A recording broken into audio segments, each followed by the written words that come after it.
here's part 2 of my 6-blade knife lessons.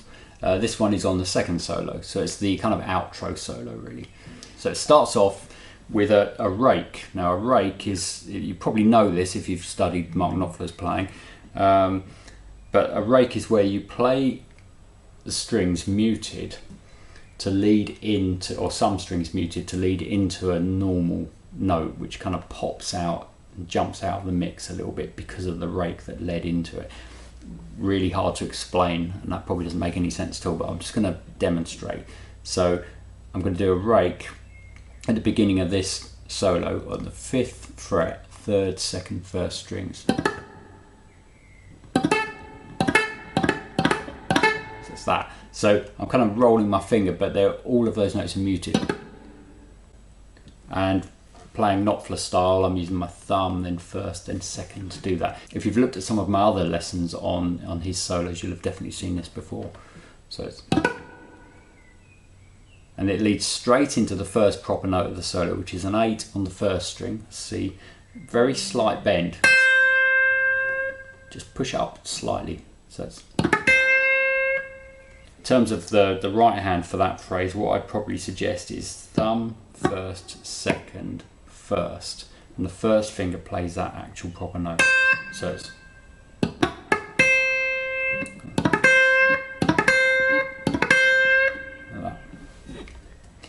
and then we've got a 5 on the 1st string, 8 on the 2nd string, 3 times. So it's, but it actually gets quieter as he plays those. So it's, so the last 2 you barely hear them. And then there's a really cool sort of bluesy thing that he does here. You go to a 10 on the 1st string, do a pre-bend.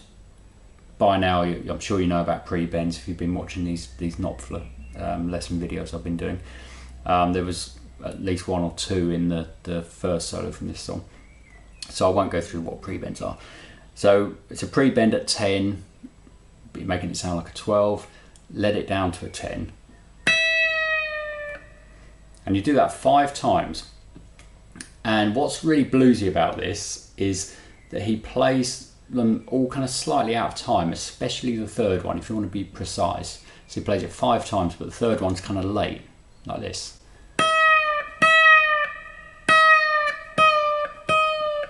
That kind of thing. And then you do another one, an extra one, number 6, but this time you push it back up to 12 again. Hold that note there, pick it again, and let it come down to the 10, and then pull off to an 8. So it's already there from the previous one. You go, I only picked the string once there,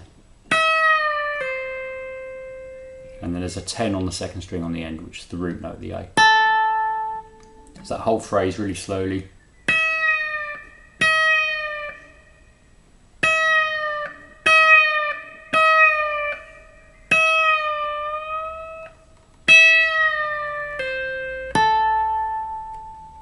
Then we've got another pre-bend, which is really quiet. You can barely hear this part. I'll say that a lot through this solo because there's a lot of these little things where he really lightly touches the strings. It's a 12 on the 2nd string, pre-bend to 13, let it down to the 12, pull off to a 10. And then you do that same pre-bend again, let it down to a 12, 3 times. That's slightly out of time as well. Those ones are kind of slightly pushed. They're a little bit early, but listen to the solo and you'll hear it. I don't know how accurate I was in my demo of this. I think it was close, but maybe not exact. So that's... And then same position, 10th position.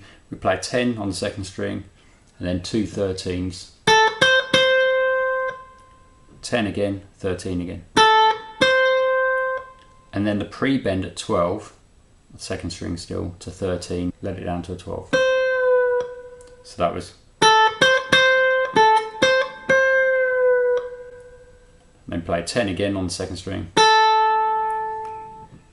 3rd string, 12, bend to a 14, let it down to a 12. 3rd string 9, 3rd string again, 12, pull off to a 9, and then play the 12 again. So that's the 9, 12 pull off to 9, 12. So that whole phrase.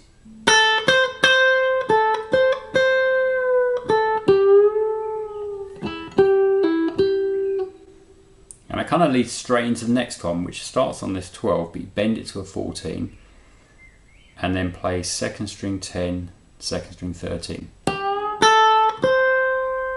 and then second string 10 again. Really nice bluesy run here. You bend first string 13 up to 15 and let it down. So with the few notes leading into it, it's, and then we play first string 12, 11, 10, 13 on the second, 10 on the first, 13 again on the second, but bend it to a 15, first string 10, second string 10, second string 13, 13. Now I keep playing some of these notes really faintly, I'm aware of that, because on the solo he did. So I'll try not to do that, I'll try to play them so that you can really hear them. So I'll play that whole phrase slowly.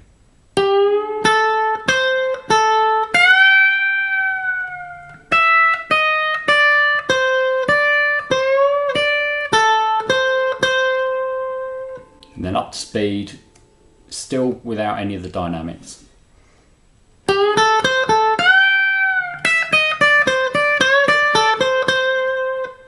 And it sounds much better when you play some of the notes quietly. And then we do a pre-bend, 13 on the first string up to the 15, let it down to the 13. Similar to what we just did, first string 12, 11 pull off to 10, 13 bend up to the 15, first string 10,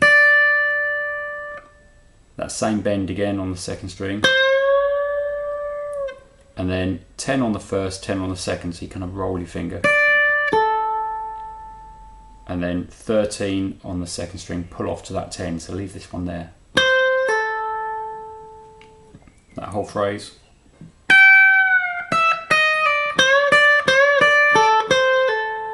And then there's a really quiet one that it's a struggle to hear this on the actual song, but I think he does play it. It's second string 8, bend to 10, let down to 8, pull off to a 5, and then play the 8 again on the second string and play a 5 on the first. Slowly, that's this.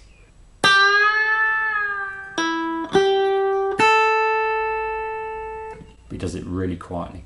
Then there's a little bit of a pause, and then he just comes in on a kind of like a groove sort of rhythm thing. It's not I suppose it is kind of part of the solo, but it's not really like lead playing, it's just like a little percussive kind of rhythm thing.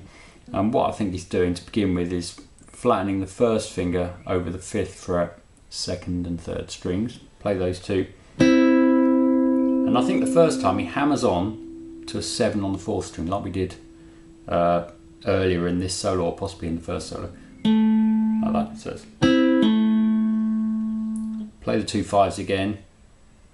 And then you play the same 2 strings, but just relax your fingers so the notes are muted. And if you want to be exact, he then picks the 3rd string, probably with the thumb, that's muted as well. So that was,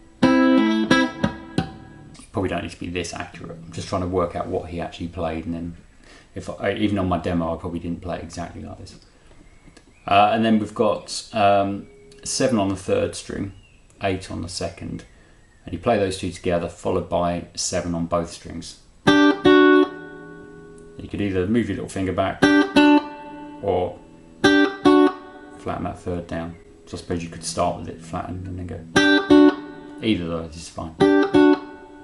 So and then there's kind of a similar thing. We mute the 3rd string and then play the 2 5s on the 2nd and 3rd. So that was.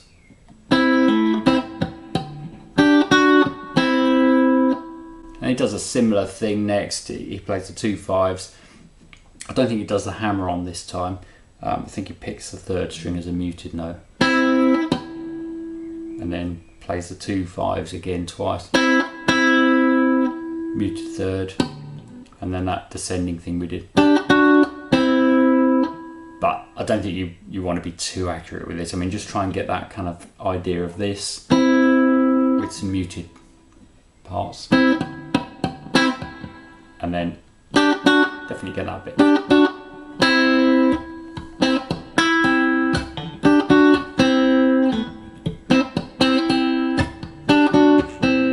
That sort of thing.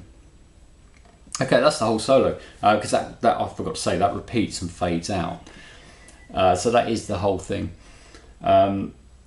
Please check out the other videos on this song and any of my other Dire Straits ones. I've done quite a few now, and definitely suggest any others you'd like to see lessons on, because I'm more than happy to try to work some of these Knopfler solos and things out. There are others that I've started doing that are in the pipeline that I'll make videos on soon. Click like if you like this one, and please subscribe if you haven't already. Thanks.